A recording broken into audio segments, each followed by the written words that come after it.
Why does the number I have in my retirement account not necessarily my number? Oh, you have a partner in your retirement account. I don't like this discussion. You have a partner. It is not all yours. I remember that commercial that had the number above people's heads. We walk around holding the number? Yes, and it is misleading because that number is not the real number.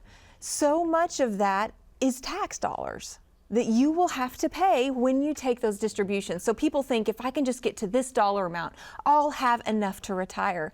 But so much of those dollars, 10, 20, 30, 35%, doesn't belong to them. And here's why it's important. Because you cannot escape the responsibility of tomorrow by evading it today. You're going to delay it. If you delay it and delay it, you're going to face it at some point.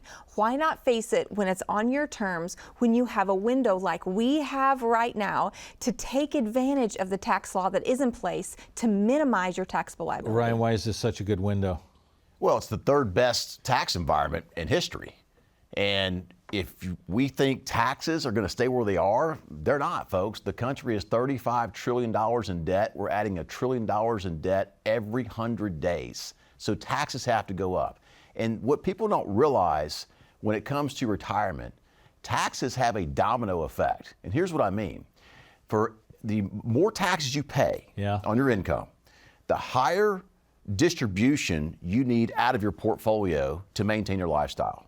The higher distribution you need, the greater return you have to get. As return goes up, risk goes up. If risk goes up, now you're subjecting yourself to a major market decline in your portfolio. And if that happens, you may not be able to continue financing your lifestyle in retirement. That's all because of taxes. So the higher taxes you pay, the more risk you have to take in your portfolio. Ben, are we worried about the brackets that we're in at this point and how they're going to change after the sunset rule at 2025? Yeah, absolutely. I mean, you know, like anything else, they haven't made any changes. We don't know what's going to happen next. I think about it like this.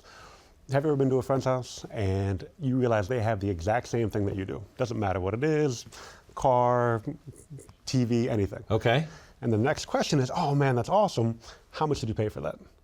Right? Because I want to know whether I got a deal. Right, did I get a deal? And then they tell you about this amazing deal that they got and how little they paid and you're like, oh, I should have done that.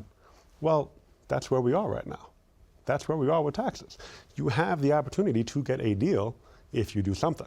We like bargains. We like bargains and we like control. We want to take control. We want the opportunity to do something now, or we could just let it sunset and see what happens. But we might as well take control and do something about it. Yeah, but Ben, just because the tax cuts are sunsetting in 2024 or 2025, it does not matter or does not mean you should not continue doing tax planning.